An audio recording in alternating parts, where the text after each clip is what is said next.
My name is Ann Mathu. I'm a recovering alcoholic. I'm 20 years sober.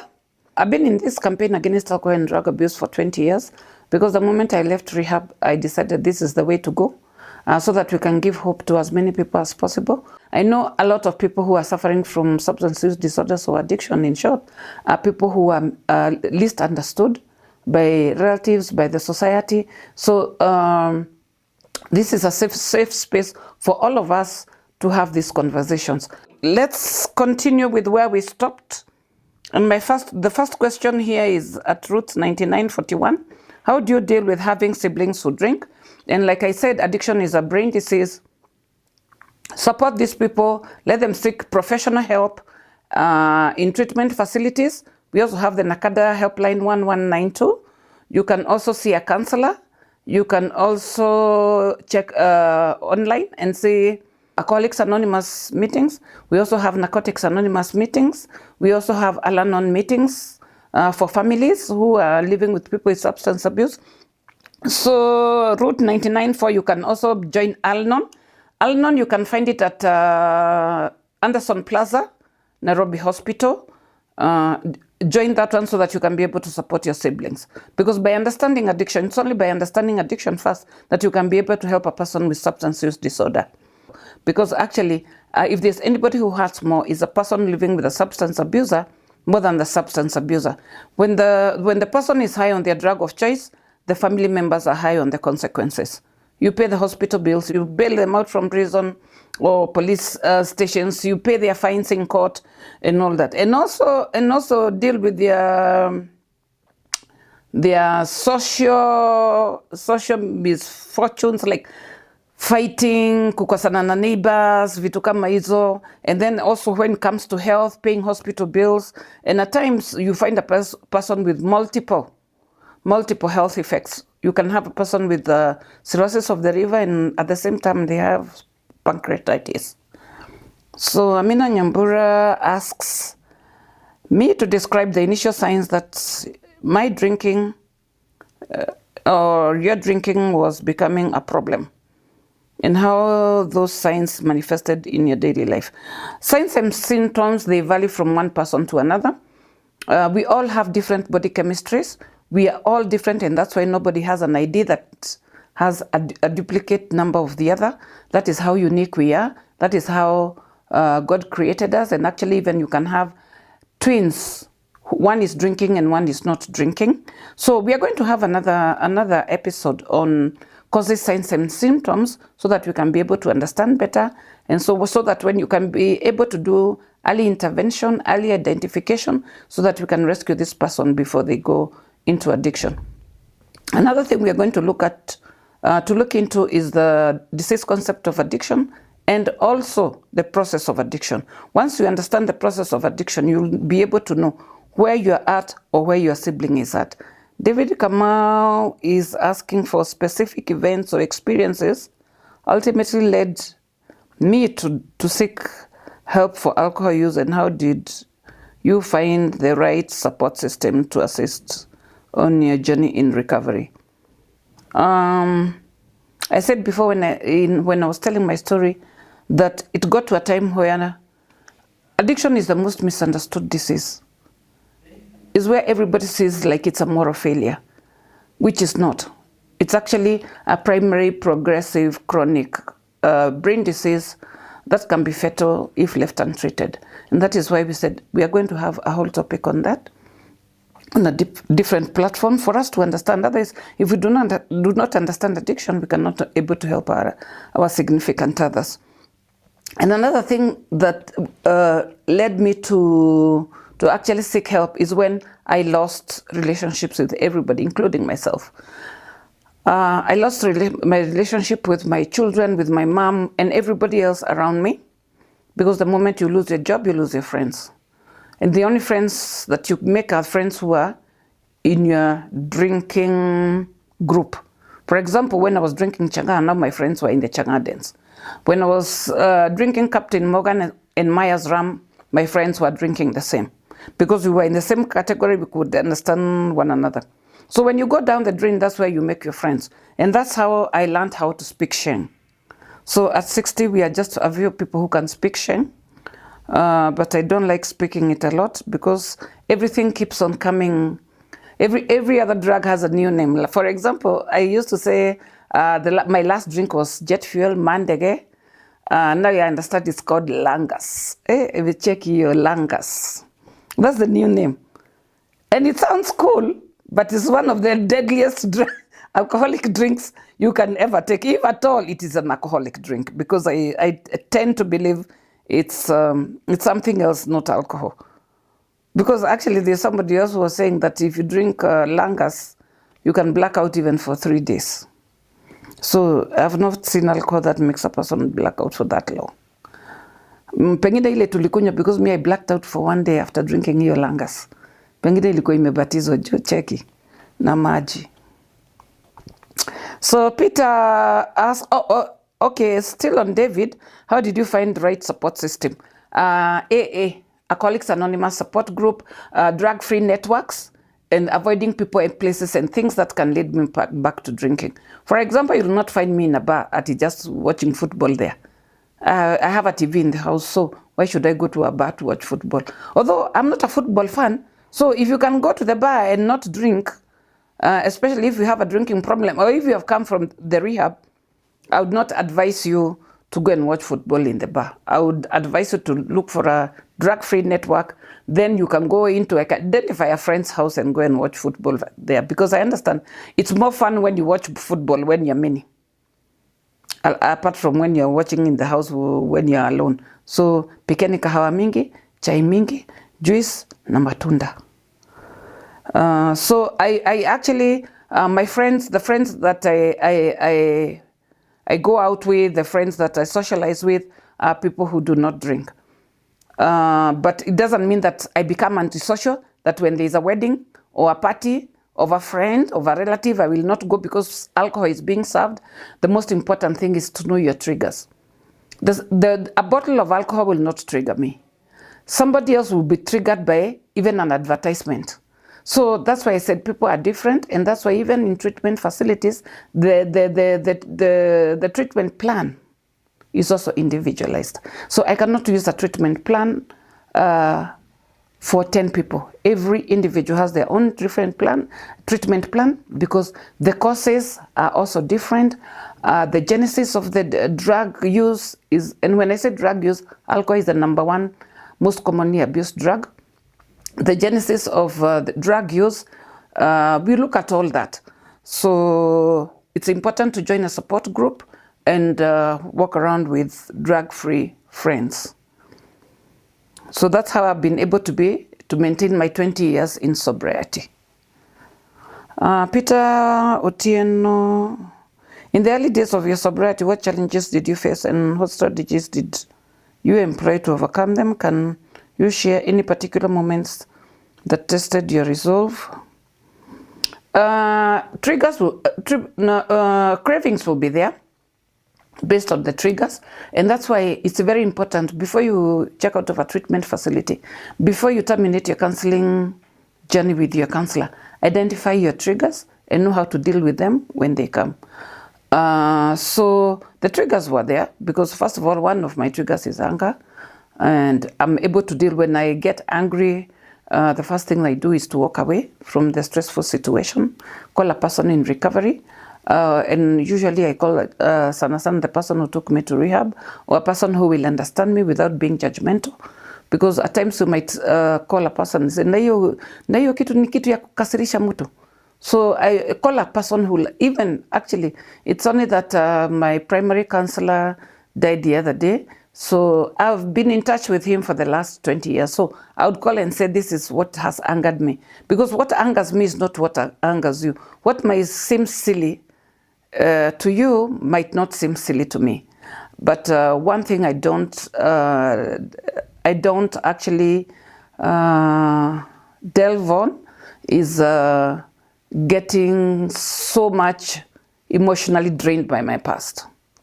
My past was my past, and I laugh at it. And that's why at times I find my talks very hilarious, because there is nothing to be ashamed of. Hiyo ilishapita, niko na maisha mapya, niko TE free, niko madre free. So those days, I mean, when you're under the influence of alcohol and drugs, you can do crazy stuff. So that's what I laugh at. I knew I was sick before. I thought the world was against me until I learned that I was a very sick person. And you cannot now say, oh, people say, in fact, I was called prostitute so many times. They called me cheap prostitute, cheap prostitute. Everywhere I went, ataangalia huyu malaya cheap, cheap. In fact, unaitwa malaya paka unaona kama malaya itaongezwa tu kwa ID yako. Na najui malaya anatoka nyumbani kama ameoga, amejitayarisha, anaenda wax. Na kunywi ya lewe. Sisi tunaenda tunakunywa, and actually even the people who take advantage of women who are suffering from substance use disorders are normal men, not other drunkards, because we are all sexually inactive. So hakuna kitu ya kufanya kwa kitanda isipokuwa kuibana na kulala. Wengine wanalala chini, wengine wanalala juu. So it is a disease that affects every aspect of your life, including your nails. So Zuri Kamande, how has your perspective on alcohol and its effects changed over the years, and what insights have you gained about addiction, and what addiction that you wish you had known earlier? One, I've learned that addiction is a disease. And then again, I've learned not everybody who drinks becomes an alcoholic. Not everybody who uses alcohol becomes an abuser. Not every abuser becomes an addict, or will actually suffer from drug-induced psychosis or substance use disorders. No. It all again depends on your family lineage. Like I said, genetic predisposition carries over 60% contributing factor. It's one of the contributing factors and carries over 60% of other contributing factors towards someone getting into addiction. Any person who is not genetically predisposed, they can actually get to the abuse stage. And drug abuse is not addiction. A person who is abusing drugs might be abusing because they have an underlying issue, and the moment you resolve that issue, they stop drinking. A person who is genetically predisposed, whether there is an issue or there is no issue, they will continue drinking. When a person dies, they drink. When a child is born, they drink. When there's a birthday party, they drink. When they are at the mortuary, they drink. Everywhere is drinking time. You ask them where they drink, they say they do not know. Because honestly, they do not know. But again, like I said, if you have, some people have underlying issues, and once they, so for example, there's a lady who was drinking a lot, simply because she was not, let me not say simply, she was in a very toxic relationship. And the moment she was able to actually get out of that relationship, she stopped drinking, because the reason for the drinking, or what was driving her into drinking, is no longer there. The toxic relationship has ended. They've gone kila mtu njia yake, so there is no reason to drink. And right now she is about 3 years sober, taking care of her children. They are co-parenting. And actually she had been introduced to drinking by the same man who later started abusing her emotionally, psychologically, physically, sexually, and all that. So people have different reasons. And that's why I say don't compare your drinking don't compare your child's drinking or your husband's drinking with the neighbor's drinking. Those are two different people with two different reasons as to why they started. Could have been early exposure. It could be even if the person is overwhelmed at the workplace, because at the workplace can also be a major contributing factor, because most of your life from 8 to 5 uko kwa ofisi, 6 days in a week. Then Sunday, church. After that, family outing for a few hours. So at least at times you don't have time to relax. And those people who don't go for leave, start going for leave. Kwa nini kuliwekwa leave? For your mind to go and relax. But there are some people who will never go for leave. I don't know whether they feel like they go for leave, watakuta kiti yao imepeana, ama wasijirani yao itapewana, ama what is it that they're hiding in the office, they don't want to go for leave. Where end a leave? Because you'll get overwhelmed and start blaming your employer and the company. And actually another contributing factor also is the drinking culture at the workplace. There are some workplaces that have a drinking culture that every Friday, alcohol, alcohol, alcohol. Christmas party, alcohol ndio mingi kuliko food. So you find a person who comes into a company, they were not drinking, but they find a drinking culture. And actually they start kidogo kidogo. Little do they know that they are genetically predisposed. Within a year or two, that person has lost their job. Yet the person who introduced them to drinking, they are still in their social stage. As a person who maintained sobriety for decades, how do you believe are the most important practices or habits that have contributed to your success in staying sober? Like I said, drug-free networks and joining support groups. Support groups are all over. Holy Family Basilica, All Saints Cathedral, St. Paul's University Way, Consolata Westlands. There was one at Kenyatta University Chapel, but they closed during COVID. And also in Thika there's a Catholic church near the Thika Level 5 hospital. They also have AA meetings. There was one in Mangu, St. Joseph's, but it was closed during COVID. But in other areas, you can also still call Nakada helpline 1192. Just say where you are calling from, and they will actually refer you to the nearest AA support group. So can you share your resources such as books, programs, communities that you found particularly helpful during your recovery? What I found most helpful actually is not even the books, but the recovery program that we had, because that is one recovery program that had a holistic approach. I've suffered a lot during withdrawals because that time we never had any medically assisted detox. But I'm telling you, your suffering, your withdrawals, that's what keeps me sober even up till today. Nikiona, even the thought of just the imagination of having a drink on my hand gives me shivers, because I would not want to go to where I came from. And again, the withdrawals were very severe. So, Sisi, it was natural detox. And actually, the people that I went to rehab that time, when we were undergoing the natural detox, where you suffer and suffer until you start swearing you'll never take alcohol again.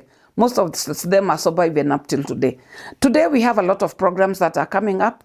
How authentic some of them are, I do not know, and I don't want to talk about other people's programs, because everybody believes in what they've learned. I believe in the program that made me sober, and even today, if I opened a rehab, no matter how old school it might be, I think that would be the primary program that I would run with. Because one, it made me reflect on my life, see the people I'd harmed along the way, the losses I'd gone through, including jobs, including relationships, the number of friends that had died because of addiction, the broken relationships between my children and I, and my mom and my brothers and everybody else in the family. It made me see the reason why I'd become an outcast in the society. It made me see how disheveled I was and looked, and why the community had shunned me. And it made me realize it's time to change. It made me realize that the first step towards sobriety is making amends to the people you harmed, especially family members. And this I did when I was still in the rehab, because that is a safe environment, it's a therapeutic environment, and my counselor was present when I was making those amends to my mom. So guilt and shame is what makes many people go back to drinking. But when you do the right thing, like making amends to the people you wronged, by repaying your debts slowly by slowly, because we owed people money. Even those who are watching, there are people who owe people a lot of money. And then again, we also have process addictions like gambling. Gambling, the watu wanao watu pesa sana. You have debts everywhere. So once now you become sober, or you stop gambling, make sure you pay all your debts, because again, that one can also lead you back to drinking. Nyotanjeri, looking back, what advice would you give to your younger self during the peak of your struggle?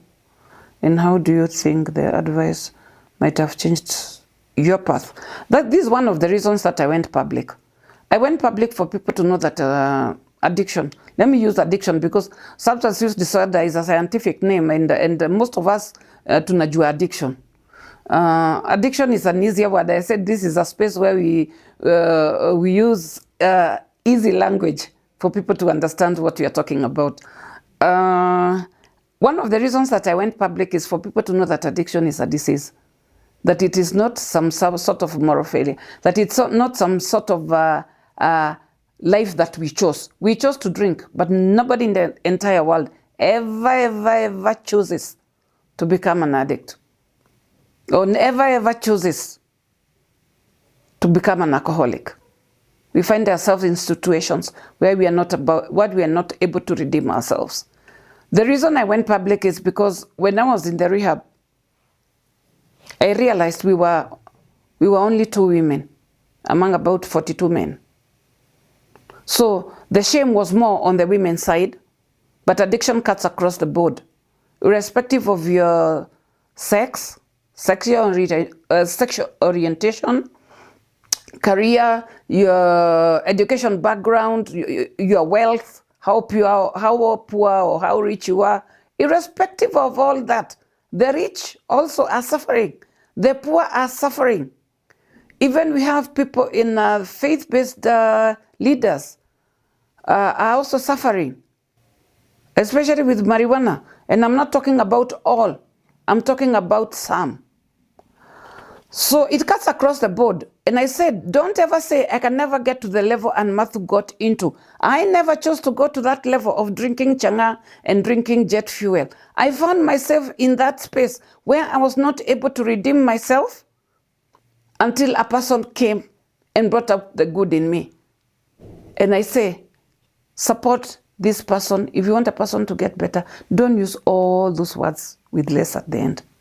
Don't start using negative psychology. How bad this person is, he knows he is bad. He knows he is hated by the family, because that is what you keep on telling him. You are not part of this family. We don't even know where you came from. How do you expect to go and tell him about treatment? That treatment is okay. That you're going to support him in treatment. Well, all this time you've been abusing him, beating him. There's one person who beat up his son, akamvunja miguu yote mbili. Now he's paying hospital bills, akalipa hospital bills, and the son went home. Did he stop drinking? No. Why? All his drinking buddies come to see him, bring him alcohol. So he's ever high, not taking medication, miguu haiponi. So badala ya kumpiga alipe hospital bill, agempeleka to rehab, agetupigia, tumuonyesha direction, and I will always say, call Nakada helpline 1192. It is toll free 24/7, and you'll be given advice as to what you do. Don't break their legs. Don't abuse them. Like I said, nobody was born an addict. Nobody chooses to be an addict. You find yourself in that space where you cannot be able to come out. If I knew about addiction earlier, if someone had reached out to me earlier, maybe I would have gotten an intervention to stop while there was still yet time. But that time, nobody wanted to be associated with people who are drinking, especially women. And the moment a person came and brought out the good in me, use the positive psychology I'm talking about, because every person has a good side, including huyo mlevi munachukia. He has a good side. You might find that huyu mlevi munachukia, he is the firstborn in the family, na yeye ndiye amewasomesha hao wengine wote wenye wanamtusi. He is the only person who bought you a water tank. He is the only person who ever renovated your mom's house. He is the only person who ever bought your father a good suit. And those ones who have done nothing are the ones who are now abusing this one who has done something. Can we bring out the good person, the good in that person? What has he ever done that is good in the family? Don't tell him he's not part of the family anymore. Where does he place himself? And that's why you find them running away and living in the streets, living in the dens. Because already you told them they're not part of the family. So if they're not part of the family, why should they come home? So when you tell me mtoto wako ametoka nyumbani, I will also always ask this question. Mara ya mwisho muliongea aje? How was that? How was the conversation? Atili nilimwambia aende atoke hata sijui alitoka wapi. Then you are the one who chased your son away. You are the one who chased your husband away. So let us try and find out the good in these people, and most importantly, seek professional help. One thing you cannot do, just like doctors don't do, you can never be able to treat your significant other. You can only refer them to somebody else for professional help.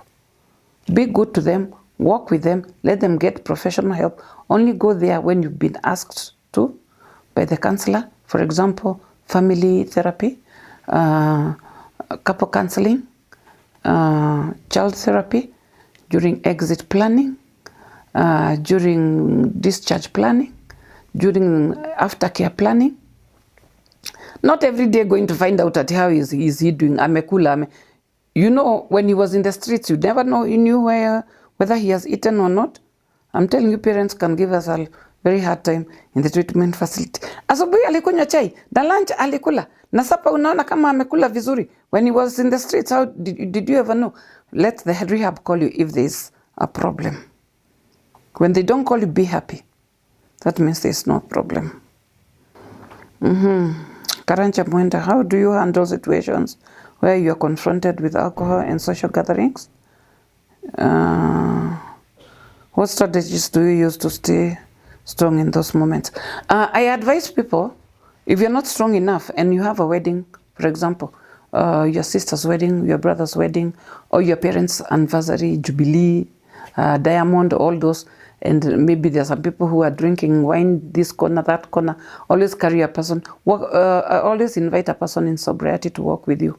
So that akiona kama unaelekea hiyo kona ya pombe na kurudisha pande hii ingine. At times it can be very tempting because now they have now these sparkling things like in a Southern Comfort, unaona ina sparkle kwa glasi ya mwingine. So where unaona kusema ukweli, this one if I drink a little bit it can sparkle my life. You know, and actually adverts, people make these drinks. They know how to actually attract now the young people, because not watu kama mimi vintage body ati mwenye amepekisha miaka 10 ya baby wa daddy. They look for the young people so that they can drink for longer and they can drink more, because they are actually their tolerance is very, very high. Vintage buddies, they have no time for us, even for making a commercial, whatever. So, and actually they don't even like us when we talk about alcohol. Ni kama tunapiga bisi yao, lakini si kupiga bisi yao, as we're talking about addiction or substance use disorder. So this is strategies. Yeah, work with somebody, always walk away from the situation if you feel like the drink, the sight of the drink or the behavior of the people is a trigger to you. Personally, I look at people when they stagger. I look at people when they do stupid things when they are drunk. And you know, one time I asked one of my cousins, mimi nilikuwaga hivi wakati nilikuwa nakunywa. Kasema, you are 10 times worse. You look at people and you enjoy them. Sasa unaenda kwa, you know, for example, if there is an evening party, I will go and just enjoy those people and see the styles they are dancing. Kusema kweli unachangaa huu mtu hata hii style ya kudansa ametoa wapi. So, eventually I'll help whoever needs to be helped, but I also want to go and enjoy myself and also look at them, how they behave, and see myself in them, how I behaved and how I talked to people. And because my cousins always tell me I was very abusive, but that was just, it was a defense mechanism, because when everybody keeps on telling you how less useless, baseless you are, how skinny balinki you are, how malnourished you are, and you know all that. You want someone to tell you something positive and they're not telling you. So why confirm what already, you know, when you talk about the negatives in a person's life, we only confirm what they feel about themselves. And what are we doing by doing so? Lowering their self-esteem every day. And that's why they become suicidal. then you'll call me, hey, Ann Mathu, unajua huyu mtu anasema anataka kujiua. In fact, tumepata kamba. I attempted suicide 3 times. Why? Family members, believe me, are the ones who bring you down more than anybody else. The first time I attempted suicide, waliniuza, ulikuwa unajiua uende wapi na umekataliwa paka na shaitani. Mwingine anasema huyu alikufa kitambo, tunangojaga tu aanguke tuzike. So those kind of things, when you're in hospital, you expect people to say, pole sana utapona. As long as you are Mulevi, they'll never tell you that. Don't think there's anybody who will come with oranges telling you that you'll feel a little bit better. They'll only come and confront you on your drinking.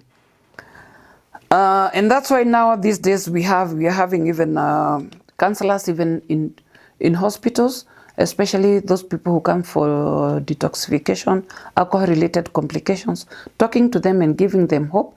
And some hospitals are working very closely with rehabilitation centers so that they can invite a person, an addiction counselor from a certain treatment facility, talk to this person. And I always advise, when the person comes out of hospital after detox, let them go straight to a treatment facility, safe environment, a therapeutic environment where they can get more help. Otherwise, when this person comes out, they'll drink the same day. The cravings are usually very high. And the friends will be at the gate waiting for him to be discharged. He'll never actually got home. All those times I attempted suicide, never got home before going through a bar or a changaden. What message would you like to share with others who are currently struggling with addiction and may feel hopeless about their situation? There is hope. There is life after addiction. And like I said, we have the AA support groups. These ones are absolutely free. We have the 1192 Nakada helpline. It's absolutely free. So reach out to if you are not able to pay for a treatment facility, kindly join these support groups. They are doing wonders. But actually, we call them the silent helpers because they don't go on media talking about themselves. And that's why they're called Alcoholics Anonymous, Narcotics Anonymous. They don't go shouting about their recovery like me. But we call them the silent or the quiet helpers. And they are doing a fantastic job. It's only that they don't talk much, but they do a lot and talk little. So you'll get a lot of love, a lot of appreciation. Nobody will judge you. It's an unjudgmental environment, a very therapeutic environment, a very loving environment. And there you'll get other people who've been in the same situation as you. You'll get a person to walk with you, a person that you can call, we call them sponsors, a person who can walk with you, and a person you can call at any time when you feel you need to talk to somebody. And actually, it's usually easier because this person doesn't know you and you don't know this person. So at times, when you talk to a person who knows you, they keep on going back to where you're coming from. Well, unakumbuka kwanza, first of all, kuna pesa huku nirudishia. No, this is not the time to talk about that. Let this person get sober. And then we talked about making amends and restitutions. So we pay back what we owed. For example, I used to chew Mugoka as well.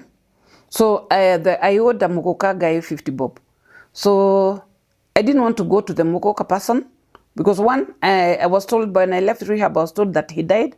His son is the one who took over the business. So that did not stop me from paying. I sent somebody to go and pay. Hii pesa ilikuwa ya baba yake, nilikuwa nimechukua Mugoka. Yani unachiana Mugoka ngox. Paka inafika kiwango, unatrustiwa na mtu wa ngox, paka na kupay on credit. Ilikuwa imefika hiyo level. Si wacha hiyo ya ba, ati unasign. Unasign hapa nyuma. Mi hata kwa changani ilikuwa na pay on credit. It depends on how manipulative and how much a liar you are. Because I was an expert liar, an expert manipulator. And it's not only me, but everybody with a substance use disorder, in short, addiction. So, apart from the questions, we have some comments. Atlin Manyara, I have always admired Ann's story because it's really moved me and made me change. I took one step at a time and I made it two. Congratulations, Lynn. That's very nice, very encouraging that you took a step at a time. Actually, we say we recover a day at a time. We are not saying I never said I'm going to be 20 years sober. I always thank God that, thank you, Heavenly Father, for I am sober today. Always thank God for that very one day you are very sober. I always tell people, we don't look at the length of sobriety, you know, but even if you are 3 days sober, we congratulate you. 1 day sober, we keep on encouraging so that you can actually live 1 day at a time. Thank you, Lynn. Princess Joanne 254. I remember texting you, Pale FB, when I was struggling with addiction. I'm 2 years clean. Wow. Chiromo Brayside and Gong Retreat saved my life. Thank you, Princess Joanne. Thank you. I could not remember this, but I'm so happy. I feel honored that I was able to help you. Thank you so much. Thank you, thank you, thank you, and congratulations as well. Keep it 1 day at a time. We do recover. And I'm happy when I see ladies now writing that they are in recovery. Unaona mimi niko juu sana. One story, and actually when I was in the rehab, I told myself I'll go public to save women because most women were closet drinkers. Actually, family members were bringing them alcohol kwa nyumba so that they don't go ati wasienda kuaibisha na wanakufia kwa nyumba tu. So thank you, thank you, thank you. I'm so excited. Very, very excited. Atbu, hope you are doing well. Aki, I need help. I got a brother who is a lawyer. He has fallen into alcohol for 20 years now. And Aki, you can help him to recover. God bless you. My number is this. Okay, I'll call you as soon as I'm done. I'll call you and then we can see the way forward. So we see where we can refer your brother to. The fact that he's a lawyer, don't look down upon him and say, wakili kama wewe bona unajiingiza kwa hizi vitu. Hakujiingiza akipenda kuwa mlevi, but alijiingiza as a way of socializing with people. Karimi 254. Kama uliacha pombe pia Habi atawacha. Niko na matumaini nilimpeleka rehab but ajawacha. I said some people need multiple interventions. Wengine wetu hatuponagi na mara ya once. Tunaendaga multiple times. Ndio, kuna wengine wataenda 5 times, kuna wengine wanaendaga 7 times, kuna wengine and they are running and they are still there. Some of them are over 15 years sober, but they had to go back into rehab or into a treatment facility for about 3 times. So it's not at vile mtu anaponaga mara once. Ni just like in any hospital setting whereby people are admitted in one ward, about 20. One is discharged. They're suffering from the same illness. One is discharged after 3 days, another after 1 week, another after 2 weeks. Before 2 weeks are over, one dies. So the same thing with addiction. If I can tell you the number of friends that I lost to addiction, and even up till today, some will keep on relapsing, including my brother. They'll keep on relapsing, and we don't know what is this that keeps on making them go back. And that's why now these days it's also very important to have psychiatric assessment immediately after detoxification so that we can see if there are any other underlying mental health issues that are making this person go back to drinking, especially people with bipolar. At times they decide alcohol is better than medication, and so they abandon the medication and go back to drinking as a way of self-medicating. So we have teasers here, Tabi, Nduta. There is a time my kuzo took iyo mandege. Alikuwa tu analala chini kwa mchanga, hataki kitanda. Anataka mchanga tu. He became sober after 3 days. Iya ikuwa imebatizwa. Masa iya ikuwa imebatizwa. Iya ikuwa imeongezwa maji. Ilikuwa real. Because mandege yangu, I blacked out for 24 hours. Now these 3 days of kulala kwa mchanga. And I think that's why my brother told me huko kwa tulikunywa hiyo mandege. My brother told me, piga flash uende nyumbani, ukilewa hapa mimi siwezi nikakubeba. Kumbe alikuwa anajua naweza kupeleka kwa mchanga na ulale kwa mchanga na ashindwe kunibeba. So I hope you have stopped drinking. If he hasn't stopped drinking, kindly refer him to an AA meeting or treatment facility or 1192. Tuko na njia mingi za kusaidia.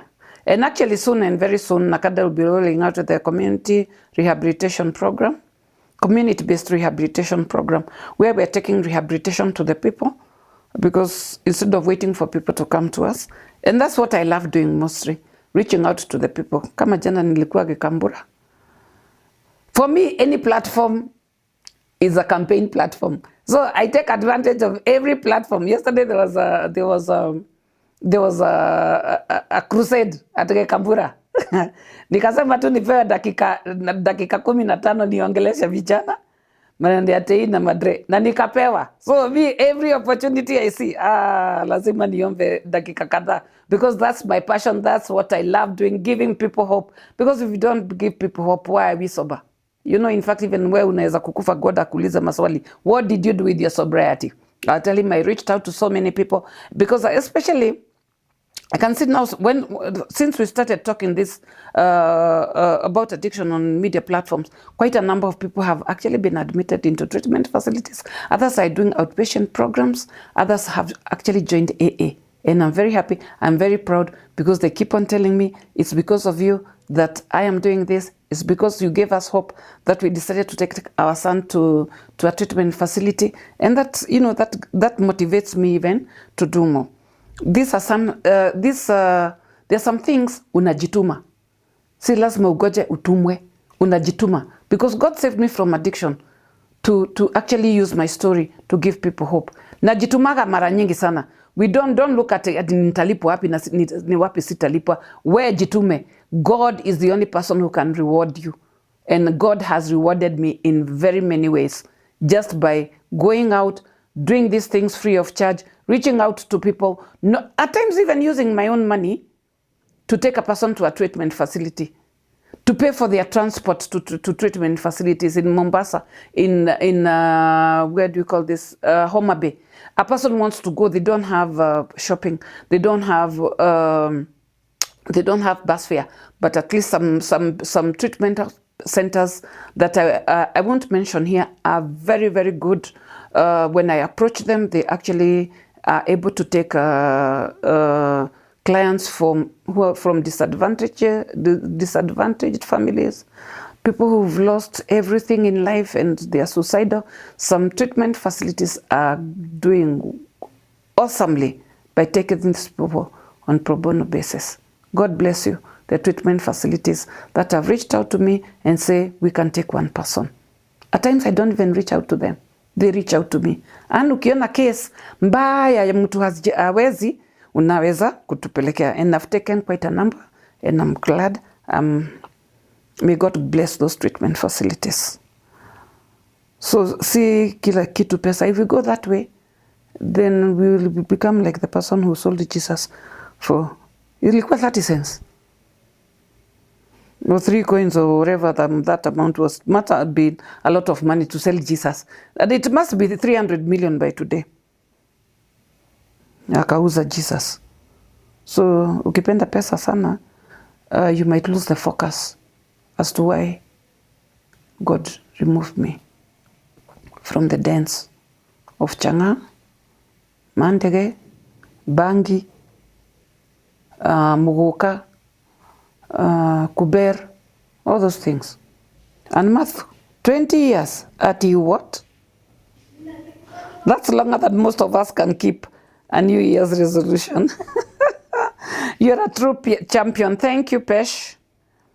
Aish, are you sure you're not secretly a superhero? Keep up the good work, vintage buddy. This thing ya vintage buddy, kwanza tuongeleshane hapa. You know, me I thought that you're saying vintage buddy, ati mi ni vintage lakini ni friend yenu. Kumbe ni vintage ule alikuwa mbaya zaidi. Mi ile kitu imenichekesha sana. Someone told me ati unajua unaitwa vintage buddy. Kwa nini? Ati because when ni vintage ule alikuwa deadly mbaya mbofu. Lakini sasa uko sawa. So thank you. Anyway, I'm not offended by that. Unajua kama ulikuwa umezoea kutukanwa. Hata hii ni shadow. So thank you everybody. Whatever if you feel me, feel free to call me any name that you. The most important thing ni usikie hii maneno ya madre na peana hapa. Majina tulipewa na Mungu. Hata hii mbaya tulijitengenezea. Na ile nzuri tumejitengenezea. Na hakuna jina mbaya, na hakuna jina mzuri. As long as you are listening to me about drugs, whatever name, Vintage Buddy. Actually, in fact, hii Vintage Buddy ndio ilifanya niingie TikTok 10 days ago. And right now, I think I have 31,000 followers. So kindly follow me on all social media platforms at Ann Mathu, TikTok, munifuate. Hii story yote mtapata huko kwa TikTok na tutaendelea kuongeleshana. Modhoni. And at this point, you should be making documentaries. And at this point, we should be making documentaries about you. Netflix iko wapi? Ni mtu anauliza hiyo swali. Thank you for having this time, listening to me. And we'll keep talking. Like I said, this is a safe space where you can ask any question and we will respond to your questions. Personally, I'm very passionate about alcohol and drug abuse campaign. Najitumaga pahali mingi sana. Nimejituma kwa Gen Z sasa. Ndio tuongeleshane via TikTok. One thing I'd like to tell you is I love people with substance use disorders. Don't hesitate to reach out to me. We'll have a conversation and things will become better. Like I always say, walevi ni watu na ni wetu. If you cannot help them, then don't hurt them. Instead, pray for them. And always remember that sobriety is super, super cool. Asanteni sana.